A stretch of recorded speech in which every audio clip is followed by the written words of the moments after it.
The year was 1982. The city of Chicago, known for its vibrant spirit, was about to be gripped by fear. A string of seemingly random deaths, all linked to a common over-the-counter medication, would send shockwaves throughout the nation. This was not a case of a natural illness or a tragic accident. This was murder, calculated and cruel, delivered through tampered capsules of extra-strength Tylenol.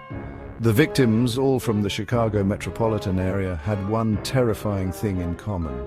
Each had ingested Tylenol capsules laced with potassium cyanide, a deadly poison. The poison, odorless and fast-acting, turned a common pain reliever into a fatal weapon.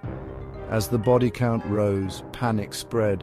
Store shelves were emptied of Tylenol and hospitals were flooded with people fearing they too had consumed the poison pills. The media descended on Chicago, hungry for answers in a case shrouded in mystery. The Tylenol murders, as they came to be known, exposed a dark underbelly of vulnerability. A simple act, like taking a common medication, could have lethal consequences. The randomness of the victims and the lack of a clear motive amplified the terror. Who would commit such a horrific act, and why?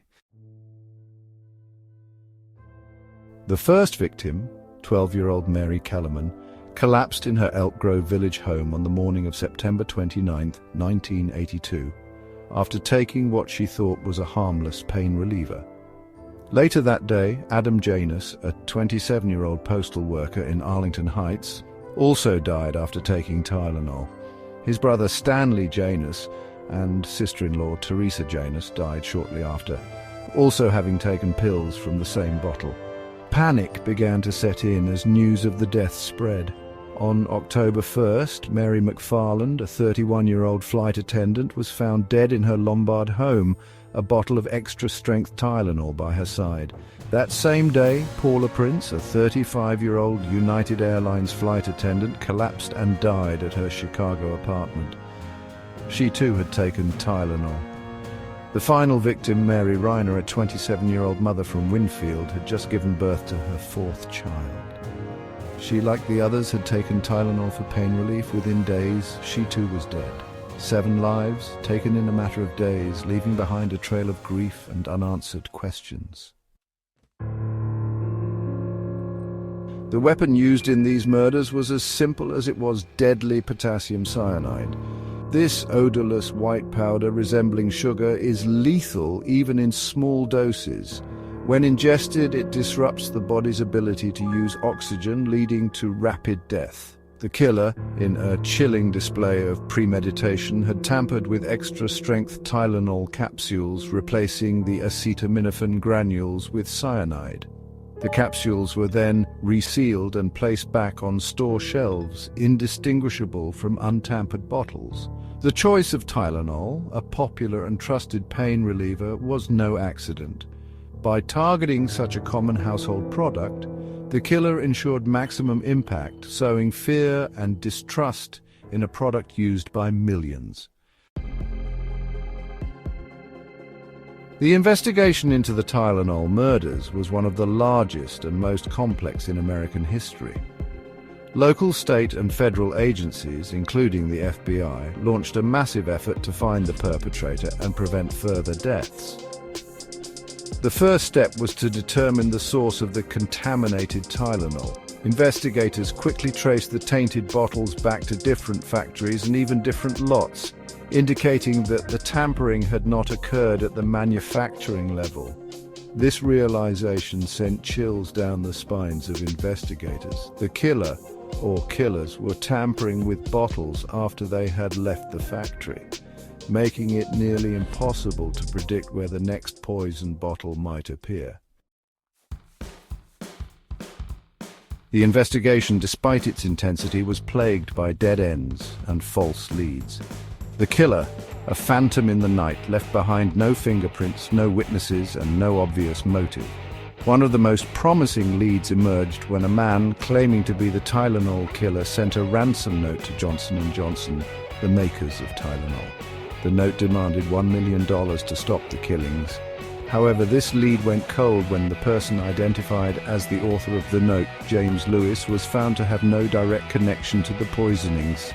Despite thousands of tips, hundreds of interviews, and countless hours of investigation, the case remained unsolved. The killer, shrouded in mystery, had vanished without a trace. The Tylenol murders remain unsolved to this day. The lack of an arrest, a conviction, or even a clear motive continues to haunt the families of the victims and the public at large.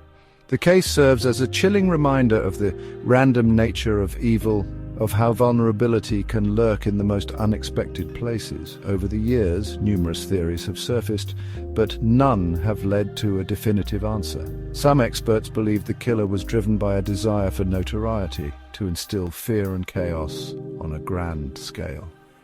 Others speculate the poisonings were the work of a disgruntled individual seeking revenge against Johnson & Johnson. The Tylenol murders, while a tragedy, served as a catalyst for change in the realm of product safety and consumer protection. The case exposed the vulnerability of over-the-counter medications and the devastating consequences of product tampering. In response to the crisis, Johnson & Johnson took immediate steps to recall all Tylenol capsules from store shelves, a massive undertaking that cost the company millions of dollars.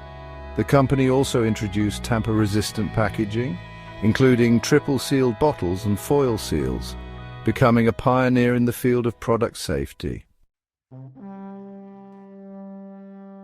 Despite the passage of time, the Tylenol murders continue to fascinate and frustrate investigators and the public alike.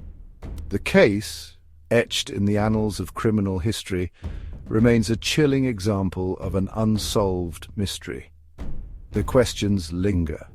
Who was the mastermind behind these calculated killings? What drove them to commit such a heinous act? Were they driven by madness, revenge, or a twisted desire for notoriety?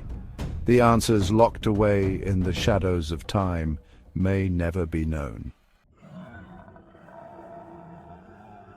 The legacy of the Tylenol murders extends far beyond the unsolved mystery.